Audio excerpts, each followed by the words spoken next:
在现代，有很多的人期待工作不只是带来温饱，还会希望可以从中找寻热情，追求自我实践。但你知道吗？摊开历史工作并不是一直都那么的正面有意义，甚至古希腊人呢还认为工作是一种诅咒。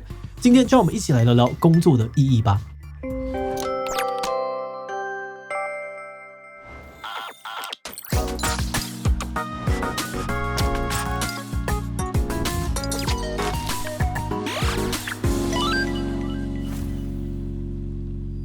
Hello， 大家好，我是志奇。不知道大家有没有听过一个非常有名的寓言故事？有位财富自由的富翁呢，来到了海岛度假。他在钓鱼时遇到了一位渔夫，他观察了这位渔夫好一阵子，就主动提出要帮渔夫拟定创业计划。渔夫觉得奇怪，为什么他会需要创业计划呢？富翁回答说，这样子你就可以捕到更多的鱼啊，捕到更多的鱼就能够赚更多钱，有了更多钱就可以买船成立船队，有了船队就可以再捕更多的鱼，赚更多的钱。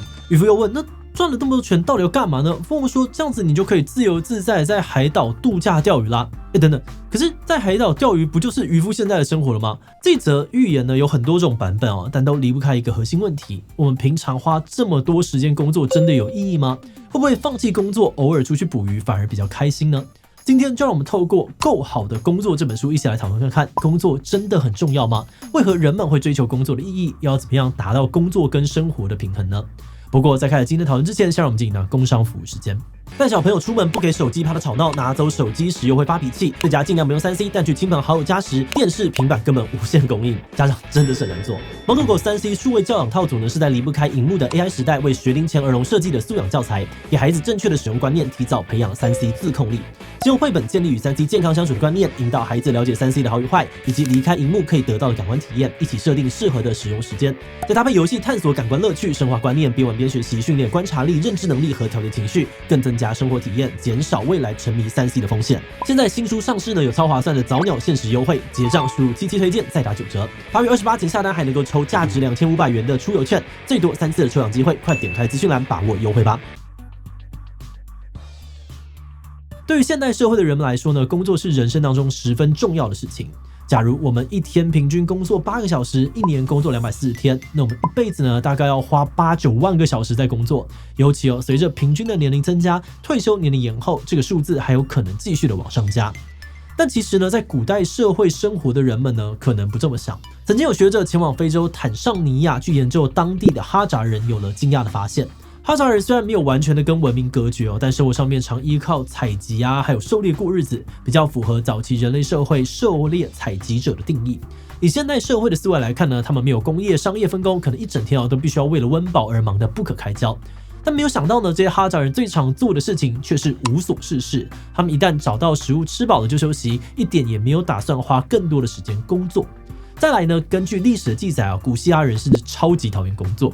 古希腊的哲学家亚里斯多德呢曾经说过，人因为是人，所以闲暇比工作更重要。对于当时的古希腊人来说呢，把大把的时间花去工作本身就是一种诅咒。真正值得赞美的是能够享受空闲时间去花时间思考的人。那现代人花那么多的时间工作的想法到底是从什么时候开始的呢？根据书中的看法这个转变呢，得从16世纪的欧洲开始说起。当时天主教会鼓励教徒透过付钱的方式，也就是所谓的购买赎罪券，来得到这个前往天堂的门票。不过当时神学家马丁路德非常反对这样的行为，并且发起了宗教改革。他认为上帝对每个人都有一个计划，会呼召大家前往特定的岗位工作，例如农夫种菜，铁匠打铁，只要大家做好自己的工作，就能够荣耀上帝。而这本书的作者呢，就认为就是从这个时候开始，通往天堂的方式逐渐的从买赎罪券变成找到一份上帝为你安排的好工作。所谓新工作道德呢，也开始逐渐产生，工作再也不只是工作，而是我们身份认同的一部分，追求自我实践的道路。于是寻找天赋、梦想工作慢慢的变成了我们熟悉的标语。而最近几十年来呢，有意义的工作更是成为了主流用语。把工作跟天赋梦想绑在一起，听起来很棒有意义这样子有什么问题吗？作者认为强调发挥天赋、追求热忱可能没有什么问题，但是如果过度的强调热忱、工作的意义，就有可能出现所谓的职业敬畏的现象。所谓职业敬畏现象呢，是相信职业本身就是正义、有正当性，而且神圣不可质疑。有很多讲究道德或是有社会公益性质的工作呢，都很容易出现职业敬畏的现象，像是守护人类知识的图书馆员、培育国家幼苗的教师啊、照顾病人健康的护理师等等。这个工作呢，常常被赋予崇高的意义，但同时呢，从业者却被期望不该为钱工作，而是应该为了热情与使命工作。这样子一来呢，有些负面的效果就出现了。因为是为了使命感、社会公益在工作，那从业者呢就会很难争取自己的工作福利，导致这类型的产业容易出现低薪、工时长，或是必须要负荷过多的情绪劳动，甚至还会因为工作太神圣了，必须要为了大局着想，忽视掉呢职场当中种族或是性别歧视的问题。那即使真的有从业者提出质疑也很容易会收到要共体时间啊、为了梦想牺牲等等的回应，导致改革进度缓慢。不止比较难组织工会就算真的组成了工会，影响力也比较有限。等等，那既然做有意义的工作这么痛苦，为何不会干脆的辞职换工作呢？作者认为除了会没有经济来源，现代职场呢有太多让人离不开的原因。这边主要提出了3个可能。首先呢，大部分的人呢都喜欢公司就像家啊，同事就像朋友的和乐氛围，而这样子的工作环境呢，好处是容易遇到志同道合的朋友，但坏处呢是容易情绪疲劳，工作量大的时候比较难可以就事论事。比方说，同事之间如果还多了一层朋友的身份，在讨论问题的时候，就必须要思考话要怎么讲才不会伤害友谊。争论时呢，也容易夹杂比较多的个人情绪。那为了维系这个朋友友谊啊，或者是这个团体和谐，也比较可能呢会忽视或容忍性骚扰和其他的不当行为。那当工作圈跟主要社交圈重叠度越大，要离职的时候也就越容易让人感到孤单或失意。再来，公司提供的福利也会让人犹豫要不要离职。有些工作呢会提供免费或便宜的员工餐点，甚至呢还有定点接驳啊，或是提供加班者额外的交通或者是餐费津贴。这些服务看似很棒，但会让员工越来越容易自愿性的加班、超时工作。那一旦离职，原本的生活方式可能就会大幅度的改变，让人更难下定决心离职。最后还有一个不容忽视的原因呢，是强迫性热情。很多人相信呢，自己必须要从事某项活动才能够证明价值，所以会逼自己长时间的工作。而这样子的压力呢，不只是容易产生职业倦怠也可能呢让人更不容易离职，出现恶性循环。那这样子看下来，跟工作分手似乎是一件困难的事情。不过作者呢还是有提供一些做法，让想要改变的人可以试着找回生活的重心，不要只有工作。首先呢是提升自我复杂度。所谓的自我复杂度呢，是由不同身份所组成的比方说呢，我是公司的创办人，是我妈的儿子，同时呢也是一个会去看展的仔仔。有研究发现呢，当一个人的自我复杂度越高，面对挫折的弹性也会越大，会比较能够承受压力事件。如果可以尝试参与各项活动，培养兴趣，并且投资不同面向的自我，就更不容易因为其中一个身份遇到挫折而沮丧，或是不敢离开一份让你很痛苦的工作。再来，可以想办法提高自我决定的程度。如果你在工作当中呢没有办法决定工作的时间长度、工作地点，那可以尝试在生活当中提高自我决定的程度。比方说，选择自己喜欢的房间布置啊，选择自己喜欢的晚餐餐厅等等。作者认为呢，当人们对于自己的人生拥有更高的决定权，能够选择自己重视的事物，就会更容易带来动力跟满足感。然后是要建立自己对于工作的定义。每个人对于好工作的定义都不同有人在意薪水，有人在意福利，有人在意工作能够造成的影响。那我们可以试着梳理出哪些面向对于自己来说就是够好，就比较不容易被外在的价值观给绑架。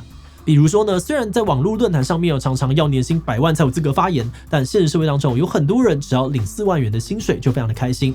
那这个薪水，这个工作就是属于自己的够好，不需要被别人影响。最后，如果觉得上面的方式都太空泛了，那也可以试试下面的2种实践方法。第一呢，可以在工作时间之外特别的留下一段时间，然后在这段时间里面去探索自我跟兴趣。这不只可以提升自我决定，增加生活的掌控权，也可能增加自我复杂度，提高抗压性。另外一个方法呢，听起来可能会有点闹，但其实很重要，那就是玩乐。作者认为呢，适时的玩乐不但可以适度的放松，更能够激发创意，有助于身心平衡。所以放假的时候不要有罪恶感，就尽情的去玩吧。过去我们其实做了很多跟与工作相关的内容，像是狗屁工作啊、安静离职、从工作当中找快乐等等。那为什么还要分享《够好的工作》这本书呢？主要是因为我们团队计划有的时候会觉得工作好累但听到别人安慰说工作就只是工作，能够赚钱就好，不要想太多。虽然会觉得这样说是没有错啦，但好像还是有部分的困扰没有完全的被同理到。那么猜测这可能是因为呢，我们其实觉得工作的意义某种程度上面还是蛮重要的，但不知道怎么去平衡工作跟生活。所以当我们看到作者举出了很多在意工作意义的人会面临到的困境跟难处，常常觉得蛮有共鸣的。同时，作者给出的实际数据以及行动指南呢，也帮助到我们开始试着用自己的标准重新审视工作的意义，并且学习用够好就好的态度来看待工作，避免自己被过度神圣的工作意义给压垮。那当然，我们也知道有很多的人是没有这么多的余力去思考工作的意义，工作对于他们来说呢，常常是为了温饱不得不的选择，所以即使不满呢，也只能够任由生活被工作占满，很难做出什么样的改变。那我们除了想要跟这些人说你们真的辛苦了之外，也想要分享作者的提醒。他认为呢，不管是喜欢工作、讨厌工作，或是不得不工作的人，都要记得说到底，工作就是一份经济契约，是劳务与金钱的交换。换句话说呢，工作有换到钱，可能还是最重要的意义啦。好的，那我们最后呢，也想来问大家，你觉得工作的意义是什么呢？ A. 我工作呢就是为了赚钱其他不重要。B. 我还是想要用工作来实现自我。C. 工作是我拓展视野、结交朋友的方式。D. 其他留言告诉我们吧。最后，如果你喜欢今天的影片，欢迎分享出去，让更多人知道如何不被工作绑架。此外呢，也可以点击这个地方看到狗屁工作以及安静离职。那么今天的这一期就到这边告一段落，我们就明晚再见喽。Regardez la diffusion des Jeux Olympiques de Chongqing. Oui， 先使申办行动精彩5G HiNet 光时代指定方案，最高享 Hami Video 电视馆首年免费，精彩奥运大开眼界。